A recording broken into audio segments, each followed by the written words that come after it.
अच्छा बताओ, पहले रानी के पेट से पे राजा पैदा होता था। काना हो जाए, लंगड़ा हो जाए, लूला हो जाए, जो रानी के पेट से पैदा हुआ वही राजा बनेगा। लेकिन बाबा साहब ने हमको ताकत दी, अब वोट की पेटी से राजा बनता है।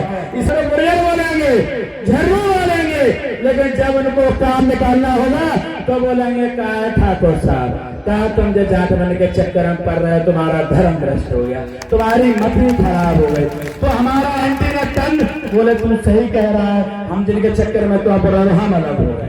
फिर तुम्हारे पास भी आएंगे, वैसे तो तुमको चमार साहब पता नहीं क्या क्या बोलेंगे, लेकिन बाला बोलता है जाकर ठाकुर साहब तुम कहा जे बाल निकल के संग अपना धर्म भ्रष्ट कर रहे हो, जे किनके तुम चक्कर में पड़ गए। तो तुम्हारा घंटी न टन तुम भी मेरी बातों में आगे सही कह रहा है। इस वजह से अलग अलग होकर लड़कर अपनी दुर्दशा करा ली। तो मैं आपसे यही कहूंगा कि एक बार एक हो जाओ, SC ST OBC में एकता बनाओ। और मैं रामप्रीत गुर्जर माननीय राष्ट्रीय अध्यक्ष के सामने आपसे ये वादा कर रहा हूँ कि जब तक जिंदा रहूंगा जन्मजात भीम आर्मी का सदस्य रहूंगा, और अगर कोई समस्या आई तो घर बैठूंगा, लेकिन किसी दोगली और दगाबाज पार्टी में नहीं जाऊंगा जो बहुजनों के साथ अत्याचार करती है। करूंगा, सूरज जैसा बनना है तो सूरज जैसा जलना होगा, नदियों का आदर पाना है तो पर्वत छोड़ निकलना होगा। हम बाबा साहब सम्राट अशोक के वंशज हैं, क्यों सोचे रहा आसान होगी, हर काम पूरा होगा जब आपका और हमारा साथ होगा। देखो कुछ समस्याएं तो अपन ने पैदा करी है। माननीय राष्ट्रीय अध्यक्ष जी, जब गुर्जर आंदोलन हुआ था आपने ग्वालियर में सुना होगा, पहले भी जब हमने गुर्जर सम्राट मीर भोज की लड़ाई चालू करी, मैं आपको ये बात क्यों बता रहा हूँ आपको जानना जरूरी है। जब हमारे साथ गुर्जर समाज के साथ परेशानियां आई, जब हम दर दर की ठोकरें खा रहे थे और हम देख रहे थे कि हमें कहीं से संजीवनी बूटी मिले, हम त्राहिमाम मचा हुआ था। और अगर उस समय हमारे कोई काम आया तो चंद्रशेखर भाई, बेनरतन भाई और भीम आर्मी काम आई। इसलिए मैं आपसे कहता हूँ कि अगर आप अपने लिए दुख पैदा करते हो तो भाजपा और कांग्रेस की गुलामी करके करते हो।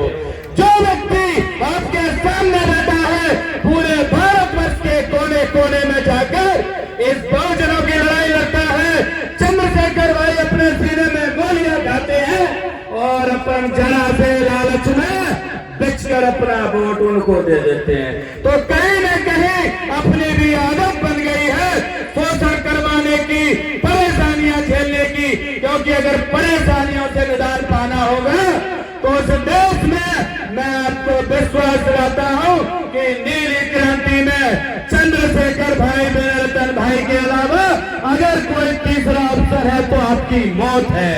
उसके अलावा अगर आपको अच्छा जीवन जीना है तो आपका मन हो या आपका मन नहीं हो, आपको इनको चुनना ही पड़ेगा। ये आपकी जिम्मेदारी है, क्योंकि बाबा साहब बोल के गए हैं। अच्छा बताओ, पहले रानी के पेट से पे राजा पैदा होता था। काना हो जाए, लंगड़ा हो जाए, लूला हो जाए, जो रानी के पेट से पैदा हुआ वही राजा बनेगा। लेकिन बाबा साहब ने हमको ताकत दी, अब वोट की पेटी से राजा बनता है। इसलिए आज संकल्प लेकर जाए, जब भी कभी चुनाव आएगा, जीवन में अगर हमारा अंगूठा दबेगा तो आजाद समाज पार्टी केठली पर दबेगा। ये फिर हमको लेना चाहिए। कभी कभी तो मुझे राष्ट्रीय अध्यक्ष जी लगता है कि बहुत जनों को इकट्ठा करना तराजू में मेढकों को तोलने के बराबर है। चाहे तैरोगे तो चाक के फुलक के भर जाएंगे। बोली में वहां से निकल रहा था, कल रात को हम अध्यक्ष जी यहाँ आए थे, मैं सत्येंद्र जी, यहाँ 10-12 बच्चे मिले। तो मैंने कहा यहाँ क्या कर रहे हो? बोले हम बैठे हुए हैं। अच्छा, मैंने पूछा बताओ आपके हीरो कौन है? अमिताभ बच्चन है कि शाहरुख खान है? तो पता है उन बच्चों ने क्या कहा कि हमारा हीरो जो है वो अमिताभ बच्चन नहीं है, शाहरुख खान नहीं है, हमारा हीरो राष्ट्रीय अध्यक्ष बेनरतन जी है।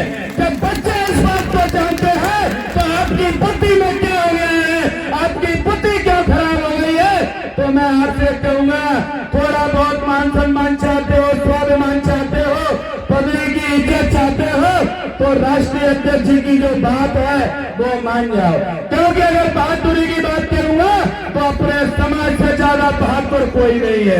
भीमा कोरेगा पूरा देश जानता है कि कुछ मल्हारों ने इस देश में कितनी बहादुरी से महाराष्ट्र में लोहा मनवाया था। सम्राट अशोक को याद करो, कितने बहादुर थे जिसका लोहा पूरा देश मानता था। गुर्जर सम्राट मीर हो जिनका लोहा पूरा देश मानता था, लेकिन अपन अपनी ताकत भूल गए, अपन अपनी खेती किसानी में लग गए, अपने काम धंधे में लग गए और ये भूल गए कि इस देश के मालिक अपन है, इस देश के शासक अपन है। तो मैं फिर कहूंगा कि जीवन भर अगर ऐसे ही मजदूरी करना है तो कांग्रेस भाजपा को वोट देते रहो, लठ खाते रहो, लेकिन अगर आप बिना जी का साथ दोगे तो मैं आपको विश्वास दिलाता हूं, जो अधिकारी बैठे हैं अगर इनका कान पकड़कर काम नहीं कराया तो मेरा नाम रामप्रीत गुर्जर नहीं। कुछ गुर्जर समाज के लोग भी आपके साथ अत्याचार कर देते होंगे, चूंकि देखो उनकी गलती नहीं है माननीय प्रदेश अध्यक्ष जी, कि जो कुछ लोग होते हैं उनमें ऐसी भ्रांतियां भरती हैं, वे अपने आप को स्वघोषित ठाकुर समझ लेते हैं, उनको नहीं पता कि हकीकत क्या है। मैं बताऊं क्या होता है, मैं नाम नहीं लूंगा चूंकि बार बार FIR हो जाती, जमानतें बहुत करा ली। ये कुछ चुटिया वाले आते हैं, वो हमसे बोलेंगे क्या पैसे तो गुर्जर बोलेंगे, झरनू बोलेंगे, लेकिन जब उनको काम निकालना होगा तो बोलेंगे क्या ठाकुर साहब, कहा तुम जो जाट बन के चक्कर में पड़ रहे हो, तुम्हारा धर्म भ्रष्ट हो गया, तुम्हारी मती खराब हो गई। तो हमारा एंटीना टन बोले तुम सही कह रहा है, हम जिनके चक्कर में तो पर हम अलग हो गए, फिर तुम्हारे पास भी आएंगे। वैसे तो तुमको चमार साहब पता नहीं क्या क्या बोलेंगे, लेकिन बाला बोलता है जाकर ठाकुर साहब तुम कहा जे बाल निकल के संग अपना धर्म भ्रष्ट कर रहे हो, जे किनके तुम चक्कर में पड़ गए, तो तुम्हारा एंटीना टन तुम भी मेरी बातों में आगे सही कह रहा है। इस वजह से अलग अलग होकर लड़कर अपनी दुर्दशा करा ली। तो मैं आपसे यही कहूंगा कि एक बार एक हो जाओ, SC ST OBC में एकता बनाओ, और मैं रामप्रीत गुर्जर माननीय राष्ट्रीय अध्यक्ष के सामने आपसे ये वादा कर रहा हूँ कि जब तक जिंदा रहूंगा जन्मजात भीम आर्मी का सदस्य रहूंगा, और अगर कोई समस्या आई तो घर बैठूंगा, लेकिन किसी दोगली और दगाबाज पार्टी में नहीं जाऊंगा जो बहुजनों के साथ अत्याचार करती है। और बाबा साहब को आपको पूछना चाहिए, अपन घर का नियम नहीं बना पाते, चार भाइयों को नहीं जोड़ पाते, लेकिन बाबा साहब ने देश का नियम बना दिया। और दूसरा, जो उनके आरक्षण से ही अपने लोग सांसद विधायक बन जाते हैं, पहुंच जाते हैं, और जब शिक्षक बन जाते हैं, अधिकारी बन जाते हैं, उनको समाज याद नहीं आता, लेकिन जब रिटायर होते आते हैं समाज के संगठन जरूर बना लेते हैं। तो ऐसे लोगों से भी सावधान रहना है। तो मैं आपसे एक ही चीज कहूंगा, तो अपन सावधान रहेंगे तो अपन भी ताकतवर बनेंगे। अभी राष्ट्रीय अध्यक्ष जी हमारे एक आरक्षक को 50 करोड़ नगर और सोना मिला होगा, सबने देखा होगा। ये भ्रष्ट भाजपा सरकार में सब SC ST OBC के लोग धोखा खा रहे हैं। तो अगर आप चंद्रशेखर भाई के साथ हैं, रविंद्र भाटी जी के साथ है, विनय भाई के साथ है, तो दोनों हाथ उठाकर मेरे साथ नारेबाजी करेंगे, और आवाज इतनी जोर से आना चाहिए कि जो गूंगे बहरे होगा इनके पर्दे फट जाए। भीम आर्मी जिंदाबाद, समाज पार्टी जिंदाबाद, चंद्रशेखर भाई जिंदाबाद, विनय भाई जिंदाबाद, रविंद्र भाटी जिंदाबाद। धन्यवाद। जय भीम, जय OBC। धन्यवाद।